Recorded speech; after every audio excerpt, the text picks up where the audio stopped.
고등학생들을 대상으로 한 각종 대회에 이 논문이나 보고서 같은 것들을 대신 작성해준 입시 컨설팅 학원이 적발됐습니다. 논란이 상당히 커지고 있는데요.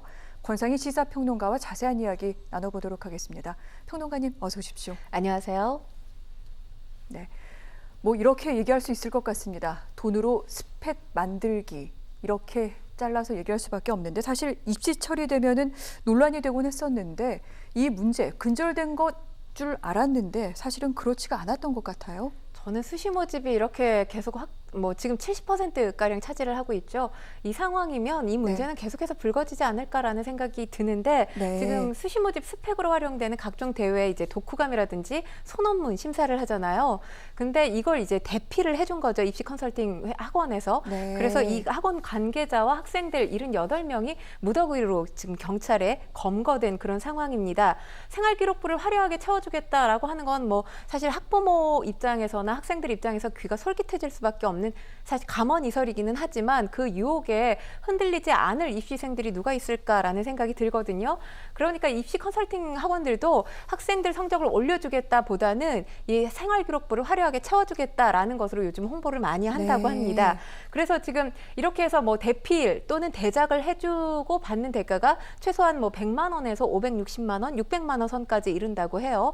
그리고 여기에 지금 스펙의 수준이 계속해서 올라가고 있는데 문제가 되는 건 학생들 수준이 높아지기 때문에 이 스펙의 수준이 올라간다면 뭐 칭찬할 만한 일이겠지만 본인이 지금 직접 본인이 직접 쓰는 것이 아니고 본인이 직접 작품을 만드는 게 아니라 누군가 만들어주는데 그 만들어주고 있는 사람들이 전문직 종사자 또는 대학원생 이상의 학력을 갖고 있는 사람들이라고 합니다. 그래서 이 입시 컨설팅 학원에서는 이들에 대한 인력 자료를 또 다시 이렇게 관리를 하는 상황이라고 해요. 그래서 입시 의뢰가 오면 이들이 또 다시 대필 작업, 뭐 대작 작업에 참여를 한다고 하는데 학부모들 중에서는 뭐 이렇게 대작 작업, 대필 작업 받아놓고도 이게 마음에 들지 않는다라면서 또 항의하는 학부모들도 중간에 또 있다고 합니다. 경찰이 이 행위를 적발하는데 상당히 시간이 오래 걸렸다고 해요. 일단 뭐 실제로 구체적으로 확인된 바가 없고요. 또 구체적인 대필 과정을 입증하기가 어려웠다고 하는데 사실 뭐 우리나라 국민에게 있어서 군 문제 또 취업 문제와 함께 입시 문제 3대 영린으로 꼽히고 있잖아요. 공정과 불공정의 문제를 넘어서 이 정도 행위는 사실 범법 행위, 범죄 행위라고 볼 수 있죠. 그렇죠. 뭐 여야 정치인들 엄마 찬스, 아빠 찬스 저희가 뉴스에서도 많이 다루기도 했는데 생활 기록부를 화려하게 채워서 내가 또 우리 아이가 다른 아이들을 제치고 좋은 대학에 들어가야겠다 이런 유혹 등등에 빠져서 결국은 범법, 위법 행위를 저지르고 있는 사태를 지금 직시하고 있습니다. 물론 당연히 여기에 대한 대가 치러야 될 거고요. 근본적으로 이런 일이 일어나지 않도록 하기 위해서 그렇게 좀 정리가 됐었던 것 같습니다. 생활 기록부에 뭐 경시대회 등등의 입상 기록을 쓰지 않는 것으로 한다.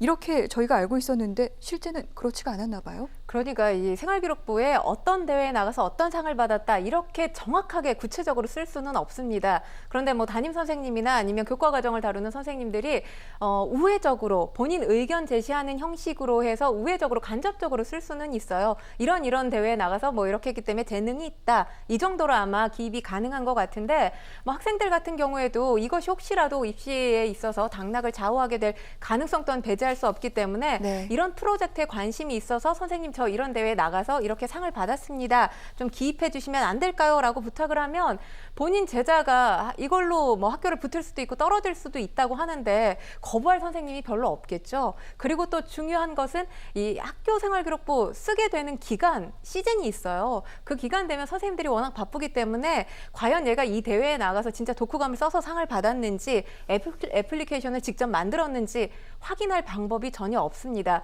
그러니까 뭐 이런 검증할 수 없는 어떤 현행 입시 시스템의 허점을 활용해서 이런 일들이 계속 자행되고 있다고 볼 수 있는데 사실 뭐 스카이캐슬이라는 드라마를 통해서 입시 컨설턴트 몸값이 또 드라마에서 나오기도 했었잖아요. 뭐 수천만 원에서 수억까지 호가하는 뭐 몸값을 자랑하는 입시 컨설턴트들도 요즘 많다고 하는데 이렇게 입시 컨설팅 학원들이 많을 수밖에 없는 게 수시 전형이 학교마다 상당히 달라요. 그렇기 때문에 그걸 일일이 학부모와 학교 선생님들 그리고 학생들이 알 수가 없기 때문에 사교육비 출혈이 있음에도 불구하고 이 학부모들은 이런 잘 나가는, 소위 말해서 잘 나가는 입시 컨설턴트를 찾아갈 수밖에 없고, 그러다 보면 편법을 넘어선 네. 불법 정황들이 이렇게 발생할 수밖에 없는 것이거든요. 그리고 저는 또 한 가지 지금 이게 말이 안 되는 상황이라고 생각하는 게, 학생들 가운데 독후감을 쓰고 소문문을 쓰고 뭐 도서 출판을 하고 애플리케이션을 만들고 이게 가능합니까? 근데 지금 교육부에서 이게 지금 학생들 이 입시를 다루고 있는, 입시를 지금 처해 있는 학생들이 이 모든 것들이 가능한 뭐 능력자라고 생각을 하는 것인지, 저는 이 자체가 지금 교육당국이 굉장히 잘못된 네. 수시 모집을 하고 있다고 생각을 하거든요. 그렇기 때문에 교육당국에서 이 부분에 대해서 학생들한테 저는 현실적으로 설문조사라도 한번 해봤으면 좋겠습니다. 지금 현실을 무시한 입시 상황을 계속 만들다 보니까 학교 학생들과 선생님들 그리고 학부모들 당연히 편법이고 불법인 거 아는데도 불구하고 불법인 줄 몰랐다라고 시침이 뚝 떼면서 계속 이런 일들 자행하고 있는 거거든요. 여기에는 저는 교육당국의 무책임함도 한몫하고 있다고 생각합니다. 네. 원래 뭐 수능 성적으로만 당락을 결정짓는 제도를 보완하기 위해서 수시라는 제도를 도입을 하는 것인데, 이것이 오히려 더 좋지 않은 효과를 낳고 있는 부분이 분명히 있고, 여기에 대해서 지금 교육당국이 방관하고 있는 것 아니냐, 이렇게 좀 매섭게 지적을 해주신 것 같습니다.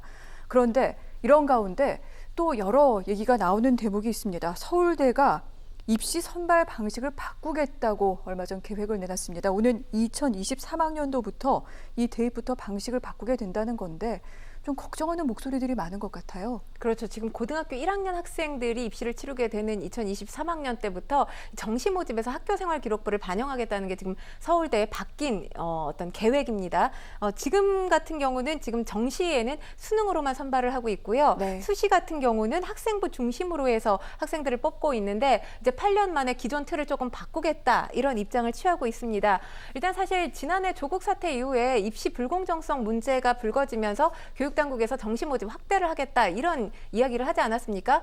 그때만 하더라도 사실 학부모와 이 학생들 입장에서 상당히 혼란스럽다, 학교 측에서도 혼란스럽다, 이런 입장이었어요. 그런데 지금 거의 한 1년여가 지난 시점에서 서울대가 이 정시 모집 입시를 기존과 다르게 치르겠다, 또 이렇게 바꾸겠다라는 얘기가 나오면서 역시나 학생들과 학부모들 입장에서는 이 너무 학교와 학생 입장을, 그러니까 학생과 학부모의 입장을 배려해주지 않고 있는 것이 아니냐, 이런 불만의 목소리가 제기되고 있는데, 네. 일단 뭐 수능 위주로 간다면 사실 학생들을 성적 위주로 줄 세우게 한다, 이런 비판을 피할 수가 없죠. 그래서 서울대에서는 뭐 보다 더 다양하게 학생들을 선발하기 위해서 학교생활기록부를 반영하겠다라고 한 것으로 보이기는 합니다. 그런데 지금 뭐 학생 가운데서는 수능에 자신 있는 학생들이 있을 거 아니에요. 이런 학생들 같은 경우는 정시를 노릴 텐데, 지금 이렇게 입시 요강이 달라지게 된다면 학교생활기록부 관리도 또 해야 되잖아요. 그렇게 되면 뭐 학부모들이 지금 불만의 목소리로 내놓고 있는 것이,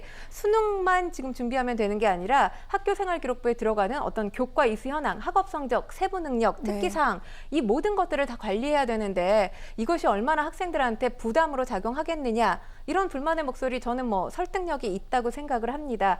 어쨌든 지금 문제가 되는 건 이 학생들 이 입시와 관련해서 계속해서 뭔가 이 정책 당국, 대학에서 입시를 변경시킨다는 거예요. 뭐 우리 국민들이 이제 교육이 100년지 대계라는 말 믿지도 않죠. 믿지도 않고 현실 가능성 없는 말이라고 치부하는데, 네. 100년지 대계의 10분의 1인 10년 정도는 한 가지 정책이 조금 일관되게 가야 학교와 학부모, 학생들 혼란스럽지 않지 않겠습니까? 왜냐하면 계속해서 대치동 컨설턴트들이 돈을 많이 벌 수밖에 없는 것이, 이렇게 입시 요강이 변하게 되면 학교 일선에서 혼란스럽기 때문에 학생들, 학부모들은 입시 컨설턴트 학원을 찾을 수밖에 없거든요. 그래서 아까 또 문제로 돌아가면 네. 편법이 발생하는 것이고요.